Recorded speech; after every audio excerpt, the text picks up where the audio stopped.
स्वागत है आपका एनआईटी मित्र में। अब प्रत्यावर्ती धारा की सीरीज के अगले पार्ट में हम बहुत सारी चीज और पढ़ेंगे आगे, ठीक है। इसमें से जो सबसे जरूरी चीज है वो होता है ये कलांतर। कलांतर का मतलब होता है कि कितने डिग्री का फर्क है दोनों में।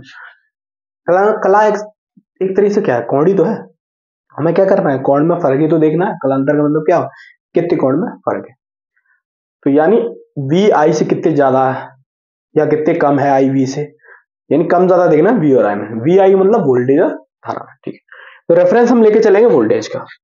तो हम तीन केस बनाएंगे। कितने केस बनाएंगे, तीन केस। पहला अग्रगामी,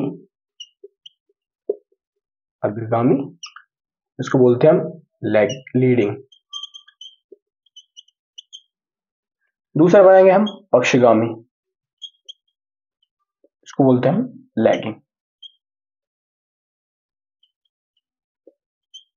ठीक है। ठीक है। तीसरा होता है शून्य कला, यानी कोई भी कला में अंतर नहीं। तीन चीज पढ़ेंगे, ठीक है। मैंने बोला बेटा वोल्टेज से डिफरेंस लेंगे, बिल्कुल भैया बिल्कुल, है ना।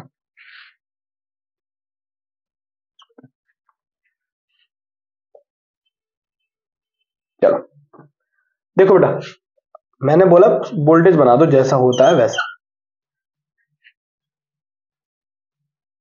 है ना।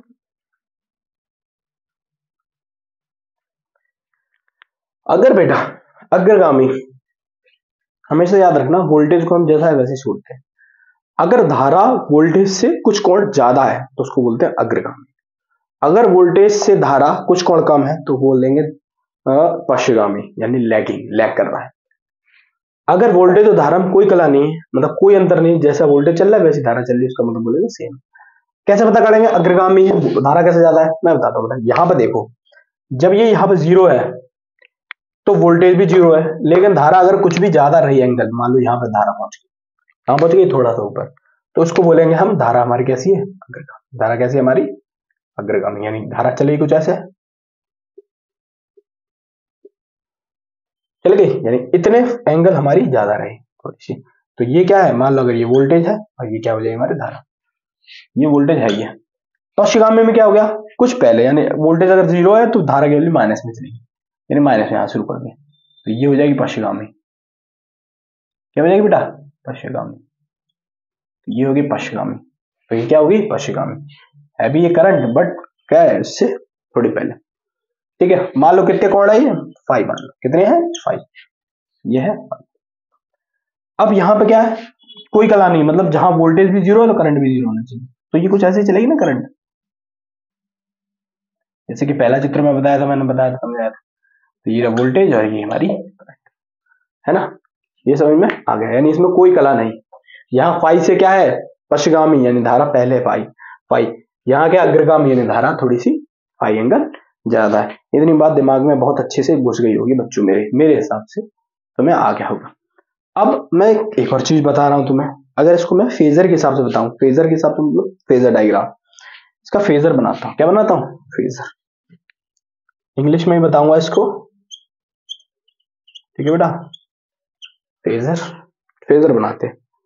कैसे बनाते हैं, मान लीजिए कि वोल्टेज मेरा ऐसे है, ये कुछ ऐसे चल रहा है ना। मान लीजिए वोल्टेज मेरा ऐसा है, ठीक है। अगर धारा थोड़ी सी ज्यादा चलेगी, कैसे चलेगी, मान लो यहां चल गई, वोल्टेज के बीच के इसमें कोण का भी कितना है, ओमेगा टी तो चल रहा है, ये कोण कितना हो गया ओमेगा टी, ये कोण चल रहा है वी का, वी बराबर v not sine omega t, e बराबर e not sine omega t, जो भी मन है वो लिखिए, ठीक है। अगर मान लो आई फाई कोण ज्यादा है तो फाई, ये कोण ये हो जाएगा फाई कोण, क्या हो जाएगा फाई कोण, इससे सीधे ज्यादा है, टोटल कोण कितना हो जाएगा omega t plus phi, omega t plus phi, ठीक है। ये याद रखना, ओमेगा टी प्लस फाई काम आएगा बाद में। ये फेजर हो गया इसका, क्या हो गया फेजर, ये आई भी इधर आ गया और वी भी इधर आ गया, ठीक है, यानी वी ज्यादा है आई का, ये हमारा फेजर आ गया।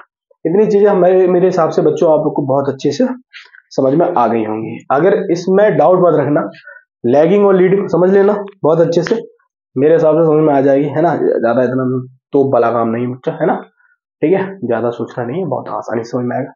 अब अपन क्या करेंगे बेटा, अब अपन अगले पार्ट पे जाएंगे, ठीक है, मजा बहुत हो गया है ना, चलो ठीक है, धन्यवाद वीडियो देखने के लिए।